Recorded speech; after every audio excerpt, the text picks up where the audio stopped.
The cream-colored envelope sat on my desk like a coiled snake waiting to strike. My assistant had placed it there among the morning mail, not knowing the poison it contained. I picked it up carefully, my fingers tracing the gold-embossed letters that spelled out two names I never thought I would see together.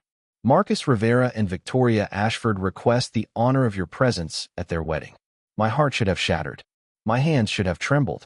Tears should have blurred my vision as I read those words. But instead, something cold and crystalline settled in my chest. A clarity I had never experienced before washed over me like ice water. Marcus. My Marcus. The man who had proposed to me just 6 months ago. The man whose ring I had worn until 3 weeks ago when he said he needed space to figure things out. The man who had kissed me goodbye and promised we would work through our temporary rough patch. He was getting married. Just not to me. The phone call that confirmed my fears. I called the number on the invitation. A cheerful event coordinator answered. Hello. I received an invitation to the Rivera Ashford wedding, I said, my voice steady as stone. I wanted to confirm the date. Oh yes. This Saturday at the Grand Meridian Hotel. It's going to be beautiful. Are you a friend of the bride or groom? The groom, I said softly. I'm someone who knows Marcus very well. Wonderful. We're expecting about 200 guests. It's quite the celebration. 200 guests. A wedding planned in 6 months. While he was still engaged to me. While he was still telling me he loved me. While he was still sleeping in the bed we had shared for 3 years. The woman I used to be. Let me tell you about the woman Marcus thought he knew. The woman he thought he could discard like yesterday's newspaper. Her name was Sarah Chun, and she was quiet, supportive, and always put Marcus's dreams before her own. She worked as a freelance graphic designer, making enough to contribute to rent, but never enough to threaten Marcus's ego. She attended his work events, smiled at his colleagues, and played the role of the perfect girlfriend who would one day be the perfect wife. She was also a complete fabrication. The truth behind the mask. The truth was far more complicated and far more interesting. My real name is Sarah Chun. That part was true. But the quiet, struggling graphic designer? That was a role I had been playing for 3 years. A test, if you will, to see if Marcus loved me for who I was or for what I could give him. He failed spectacularly. What Marcus never knew was that I owned the very building where his advertising agency rented office space. He never knew that the freelance clients I worked for were actually businesses I had invested in years ago. He never knew that while he was bragging about his $60,000 annual salary, I was quietly managing a portfolio worth $8 million. My father had taught me early, never let anyone know your true worth until you know theirs. He had built his fortune from nothing, and he had watched too many people get used and discarded by those who only loved money. So when I met Marcus at a coffee shop 5 years ago, I decided to see who he really was beneath the charm. For 2 years, he was wonderful. Attentive, kind, ambitious, but not greedy. Then the mask started to slip. The signs I chose to ignore. It started small.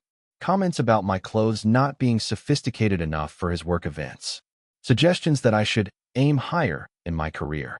Comparing me to his colleagues' wives who had real jobs at corporations. Then came the late nights at the office. The business trips that seemed to multiply. The phone calls he would take in another room. The perfume that wasn't mine on his collar. I am not a fool.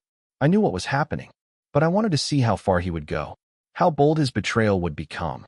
I never expected this. A wedding invitation to his marriage to someone else. While we were still technically engaged, the audacity was almost impressive. The investigation begins. I opened my laptop and typed Victoria Ashford's name into the search bar. Her social media appeared immediately, public and practically begging to be examined. She was beautiful in that polished, expensive way that money can buy. Blonde hair that looked professionally styled even in casual photos. Designer clothes in every picture. Her Instagram bio read, Lifestyle influencer fashion enthusiast future Mrs. Rivera. Future Mrs. Rivera. The title that was supposed to be mine. I scrolled through her posts. There were photos of her and Marcus dating back 8 months. 8 months. We had still been happy 8 months ago. Or at least, I had thought we were happy. The comments on her posts were full of congratulations and heart emojis. You two are so perfect together. Marcus is so lucky. When's the wedding? And there, 3 weeks ago, the engagement announcement. A photo of them on a beach at sunset, Victoria's hand extended to show off a diamond ring that must have cost at least $20,000. $20,000. Marcus had told me last month that he couldn't afford to go halves on a new couch for our apartment. The decision. I could have done many things in that moment. I could have called Marcus and screamed at him. I could have posted the truth on Victoria's Instagram, exposing him to all their friends and followers. I could have sent the wedding invitation to his mother, who had always adored me and would have been devastated. But I was not interested in quick revenge. I wanted something far more satisfying. I wanted to watch him destroy himself. I picked up my phone and called my lawyer, Thomas, who had handled my business affairs for years. Thomas, I need you to do something for me, I said calmly. I need you to start preparing divorce papers. Divorce papers? Sarah, you're not married. No, but I am still legally engaged. I need documentation showing that our engagement was broken under false pretenses. And I need it ready by this Saturday. Thomas was quiet for a moment. What are you planning? I'm going to a wedding, I said. And I'm bringing a gift the groom will never forget. The preparation. For the next 3 days, I worked with focused intensity. I reached out to contacts I had kept carefully separate from my life with Marcus. Business partners, investors, lawyers, and one particularly useful private investigator named Diana. I need everything, I told Diana. Financial records, text messages, emails, everywhere he's been for the past year. Everything. That's a lot of personal information, Sarah. Are you sure about this? I'm paying you $50,000 for 1 week of work. I'm very sure. Diana delivered on Thursday evening. The folder she gave me was thick with printed documents and USB drives full of digital evidence. Marcus's financial situation was worse than I had imagined. He had credit card debt totaling $90,000. He had taken out personal loans he couldn't repay. He had been skimming money from his company's expense account, a fact his boss didn't know yet, but would soon discover if the right person sent an anonymous tip. And Victoria? She wasn't the wealthy heiress she pretended to be online.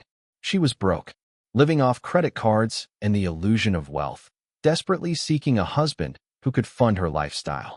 They were two broke people planning an expensive wedding, hoping the other one was rich enough to save them. The irony was delicious. The day of the wedding, Saturday, arrived with perfect weather. Sunny, warm, with a gentle breeze that seemed designed for outdoor wedding ceremonies. I chose my outfit carefully, a simple black dress, elegant but understated, with pearls that had belonged to my grandmother. I looked respectable, forgettable, exactly how I wanted to appear. The Grand Meridian Hotel was even more beautiful than I expected. White roses everywhere, silk draping the ceiling, and a string quartet playing classical music as guests arrived. This wedding had easily cost $100,000, possibly more. Money that neither Marcus nor Victoria had. I signed the guest book with steady handwriting, Sarah Chun, with love and best wishes. The coordinator who had spoken to me on the phone smiled brightly. Are you sitting on the bride's side or the groom's? I think I'll stand in the back, I said softly. I want to see everything clearly. The ceremony began at exactly 4 o'clock. Victoria walked down the aisle in a dress that probably cost more than Marcus's car, looking radiant and confident. Marcus stood at the altar in a tailored tuxedo, his face glowing with happiness I had never seen directed at me. For a moment, just a brief moment, I felt something crack in my chest. This could have been us. This could have been our wedding, our happiness, our future. But then I remembered the lies, the manipulation, the quiet cruelty of being made to feel like I wasn't enough while he planned a future with someone else. The crack in my chest sealed over, harder than before. The officiant began speaking about love, commitment, and honesty. I almost laughed at the irony. If anyone has any reason why these two should not be married, speak now or forever hold your peace. The words hung in the air. Every head in the room stayed perfectly still. No one was going to object. This wasn't a movie where the ex-girlfriend dramatically stopped the wedding. I stayed silent. This wasn't my moment. Not yet. The reception. The reception was held in the hotel's grand ballroom, with crystal chandeliers and tables decorated with more flowers than I had seen in my entire life. I found my assigned seat at a table far from the head table, surrounded by people who didn't know me. I watched Marcus and Victoria dance their first dance as husband and wife. I watched them cut the cake and feed each other bites while guests applauded. I watched Marcus give a speech thanking everyone for coming, his voice full of emotion as he talked about finding his soulmate and his true love. He never once looked in my direction. He had no idea I was there. Perfect. As dinner was served, I excused myself and walked to the hotel's business center. I sent 3 emails from my phone, each one carefully worded and timed. The first went to Marcus's boss, with attachments showing the expense account fraud. The second went to the credit card companies and loan institutions, flagging the suspicious activity on both Marcus and Victoria's accounts. The third went to the wedding coordinator from an anonymous account, informing her that the credit card used to pay for the wedding had been declined and the payment had not gone through. Then I returned to my seat, picked up my champagne glass, and waited. The unraveling begins. It started during the speeches. Marcus's boss, who was seated 3 tables away, checked his phone and his face went completely white. He stood up abruptly and left the ballroom, his wife following with a concerned expression. 10 minutes later, the wedding coordinator appeared at the entrance, speaking urgently into her phone. Her professional smile had vanished, replaced by panic. 20 minutes after that, a man in a hotel uniform approached Marcus and Victoria at the head table. I couldn't hear what he said, but I could see their faces change. Confusion first, then denial, then pure fear. The music stopped. Conversations died down as guests sensed something was wrong. Marcus stood up, his face flushed with anger or embarrassment or both. There's been some kind of mistake with the payment. We need to sort this out. Everyone, please continue enjoying yourselves. But the damage was done. Whispers spread through the ballroom like wildfire. Phones came out. Social media posts that had been celebrating the wedding started being quietly deleted. I stood up, smoothed my black dress, and walked toward the exit. As I passed the head table, Marcus finally saw me. Our eyes met. His face went from red to white in an instant. His mouth opened, but no words came out. Recognition, shock, and the first hints of understanding flickered across his features.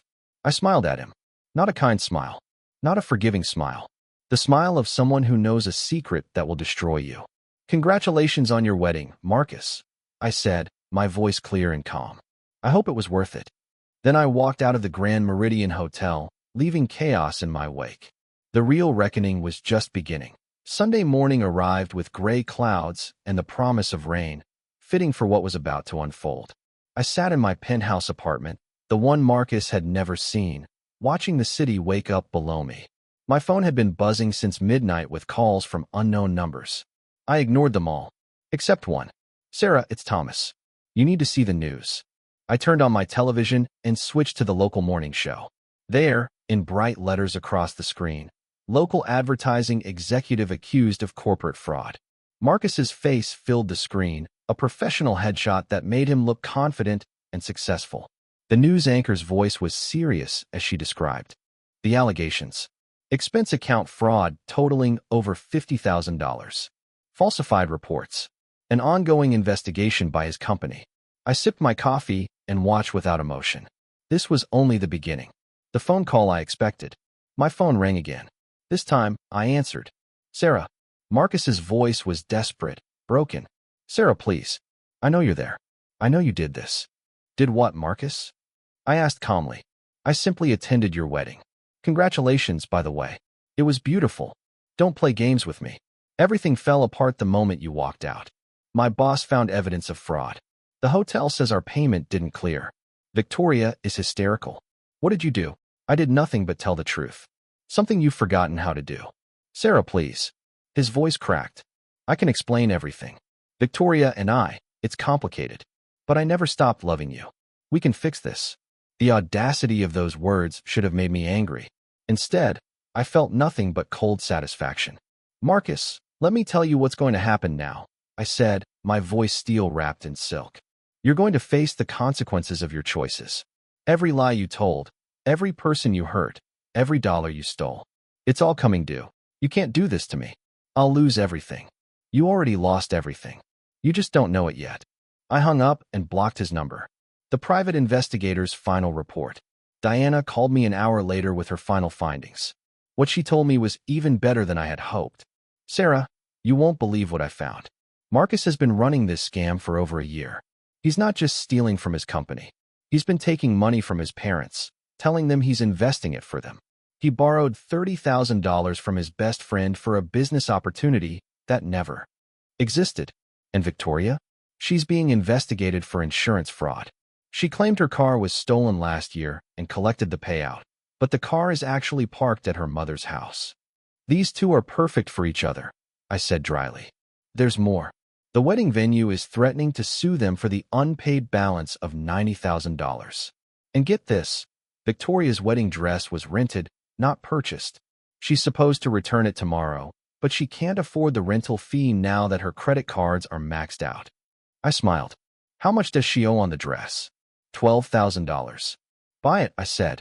Purchase the dress from the rental company. I want to own it. Diana was quiet for a moment. What are you planning? You'll see. The social media storm. By Monday morning, the story had exploded on social media. Someone at the wedding had recorded the moment when the coordinator informed Marcus about the payment issue. The video showed his face going pale, Victoria looking confused and frightened, and guests whispering and filming on their phones. The video had been viewed over 2 million times. The comments were brutal.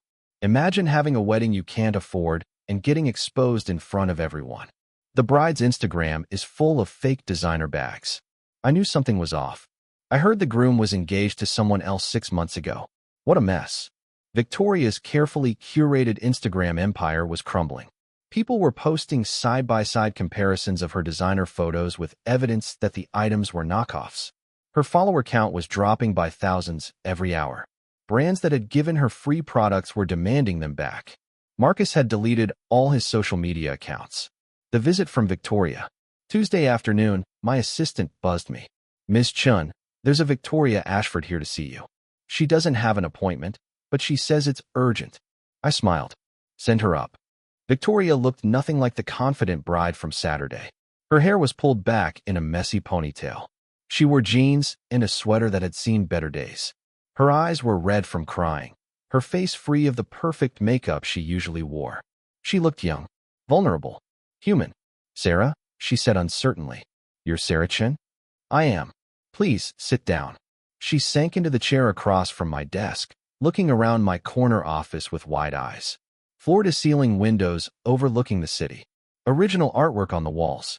Furniture that cost more than most people's cars. I don't understand, she whispered. Marcus said you were a struggling graphic designer. He said you were clingy and desperate. He said you couldn't let him go. Marcus says a lot of things that aren't true. You should know that better than anyone by now. Tears spilled down her cheeks. He lied to me about everything. He told me he was wealthy. He told me he owned his own business. He told me he could give me the life I dreamed of.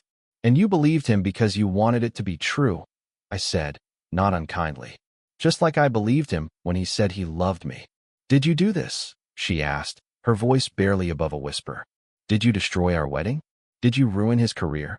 I leaned back in my chair. Victoria, I didn't destroy anything. I simply stopped protecting Marcus from the consequences of his own actions. What do you mean? The building where Marcus's company has their office? I own it. For the past year, I've been quietly making sure his boss didn't look too closely at those expense reports. I've been covering the shortfalls in Marcus's accounts. I've been the safety net he never knew existed. Her face went pale. Why would you do that? Because I loved him. Because I wanted to believe he would change. Because I was a fool. Victoria was crying openly now. We're ruined. The hotel is suing us. My sponsors dropped me. Marcus lost his job. His parents won't talk to him. I don't know what to do. The offer. I opened my desk drawer and pulled out a folder. Inside was the documentation for Victoria's wedding dress, now legally owned by me. This is your wedding dress, I said, sliding the folder across the desk. I purchased it from the rental company. It now belongs to me. She stared at the papers. Why? Because I want to make you an offer. I will forgive the debt on the dress. I will also give you $50,000 cash. Enough to pay off your immediate debts and start over somewhere new. What's the catch? The catch is that you leave Marcus. Today, you file for an annulment, citing fraud, and you never speak to him again. Victoria looked up at me, confusion and hope warring on her face. Why would you help me? Because unlike Marcus, I believe in giving people a second chance when they're genuinely sorry. You made mistakes, but you're not evil. You're just young and you made bad choices. Marcus, on the other hand, is a different story. He used both of us, she said slowly, understanding dawning. He did. But you can walk away now and rebuild your life. Or you can stay with him and watch him drag you down further. Your choice. She was quiet for a long moment. Then she reached across the desk and took the folder. I'll sign whatever you need me to sign, she said. I'm done with Marcus Rivera. The lawsuit. Wednesday brought a new development. Marcus filed a lawsuit against me, claiming I had sabotaged his career and his marriage through malicious interference. His lawyer sent me a letter full of accusations and demands. I read it twice, then forwarded it to Thomas. Can he win? I asked.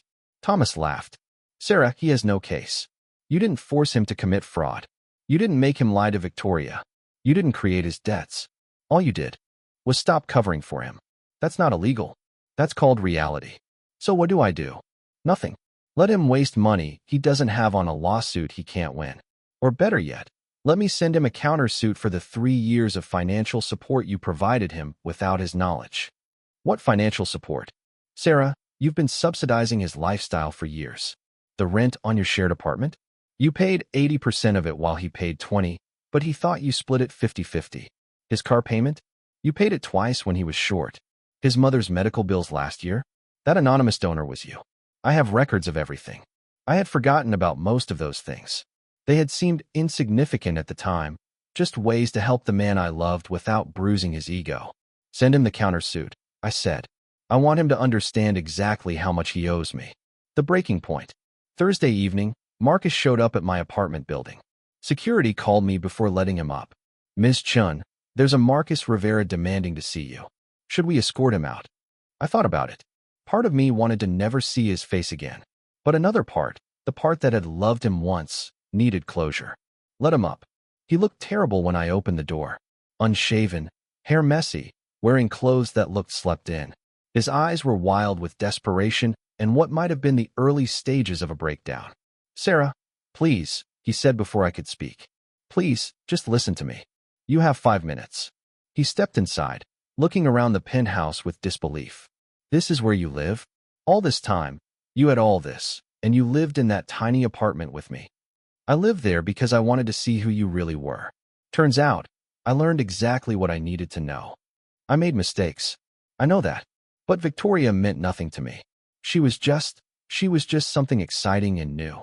But you, Sarah, you're the one I really love. You love my money.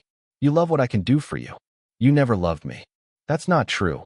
His voice rose, anger mixing with desperation. I loved you. I still love you. Everything I did because I was trying to become someone worthy of you. By stealing? By lying? By marrying someone else? I was going to leave her. The wedding was a mistake. I was going to end it after the honeymoon. I was going to come back to you. The lies were so obvious now. I wondered how I had ever believed anything he said. Marcus, let me show you something. I pulled out my phone and showed him a video. It was from 2 weeks ago, filmed by the private investigator. In it, Marcus was at a restaurant with Victoria, talking about me. His voice came through the phone speaker clearly. Sarah? She's pathetic, clingy and desperate. She thinks I'm going to marry her, but I've been planning to leave her for months. She has no money, no real career, nothing to offer me. Victoria is everything Sarah isn't. Successful, beautiful, connected. With her, I can finally build the life I deserve. I watched the color drain from his face as he heard his own words. That's what you really think of me, I said quietly. That's who you really are. Sarah, I didn't mean. I was just trying to impress Victoria. I was lying to her. No, Marcus. For once in your life, you were telling the truth. The final blow. I'm going to destroy you, he said suddenly, his face twisting with rage. I'll tell everyone what you did. I'll ruin your reputation. I'll make sure no one in this city ever works with you again. I pulled out another folder, this one much thicker than the others. Before you make threats, let me show you what I have here. Documented evidence of every time you stole from your company. Records of the money you took from your parents and your friends. Proof that you were engaged to me while dating Victoria. Screenshots of every lie you told, every promise you broke, every person you betrayed. The cream-colored envelope sat on my desk like a coiled snake waiting to strike. A hand of cards. My assistant had placed it there among the morning mail, public, not knowing not just the social media. to the police. I picked it up carefully, to the IRS, my fingers tracing every the person you've ever letters that spelled out face criminal charges. I never thought you'll go to prison together. Your family will know Rivera and Victoria. His hands were shaking as he looked at the evidence of his own destruction. My heart should have shattered. I continued. My hands should have trembled. Tears should have blurred my vision. Start over somewhere far away. Words. Never contact me again. Something never speak my name again. Crystalline settled in my chest. You're giving me a choice I had never experienced. I'm giving you mercy you washed over me like ice water. Or leave it. Marcus. He looked at me. My Marcus. Really looked at the man who had proposed for the first time in years. 6 months ago. And I saw the moment. The man whose ring I had worn until 3 weeks ago. I wasn't the weak woman he said he needed space. I had never been that woman. The man who had kissed me goodbye. Someone you never bothered to work through our temporary. He left without another word. He was getting married. Friday morning, not to me. I received an email that confirmed my fears. She had filed the number on the invitation. She was moving to California to stay with her sister and start over. I received an invitation to the Rivera and promised to pay me back someday. I said, I also received a resignation letter. I wanted to confirm the date. He was officially terminated this Saturday at the all Grand charges Meridian documented Hotel. For any it's going to be employers who checked his references. Are you a friend of the bride? His parents called me, the groom, apologizing for their son's behavior. I'm someone who knows to pay Marcus me back the money he had borrowed. Wonderful. I told them to expecting about 200 and spend it on something that made them happy. It's quite the celebration. They didn't deserve to suffer for Marcus's choices. A wedding planned in 6 months. By Sunday, exactly 1 week after the wedding, while he was still telling me he loved me, his apartment was still sleeping in the bed. His phone was disconnected. Shared for 3 years. He had vanished completely. The woman I used, the unexpected guest. Let me tell you about the woman Marcus thought as I was finishing some work in my home office. He could discard like yesterday's newspaper. Ms. Chun. Her name was Sarah. There's a gentleman here to see you. And she was quiet. He says his name is James Chun. And always put Marcus's dreams before her own. My heart stopped. She worked as a freelance graphic designer. My father and I had been estranged for 5 years. Enough to contribute to rent, I told him, but never enough to threaten Marcus's ego. He had seen through Marcus. She attended his work events and warned me away. Smiled at his colleagues. I hadn't listened and played the role of the perfect my father looked older than I remembered. Be the perfect his hair more gray. She was also a complete fabrication. But his eyes were the truth behind the mask. Sharp. The truth was far more complicated. The same stubborn determination I had inherited. My real name is Sarah Chun. Hello, daughter. That part was true. He said quietly. But the quiet. Hello, Dad. Struggling graphic designer. We stood in awkward silence. That was a role I had been playing for 3 years. Then he said, I heard what happened, if you will, the wedding, to see if Marcus loved me for who I was. Did you come here to say I told you so? He failed spectacularly. I came here to say I'm proud of you. What Marcus never knew was that I owned the very building where his advertising agency cry all week. Suddenly, he never knew that the freelance clients you stood up for yourself. I worked for were actually businesses I had invested in years ago. You did what he never knew that while he was bragging about his $60,000 annual salary. I feel like I wasted quietly managing a portfolio worth $8 million.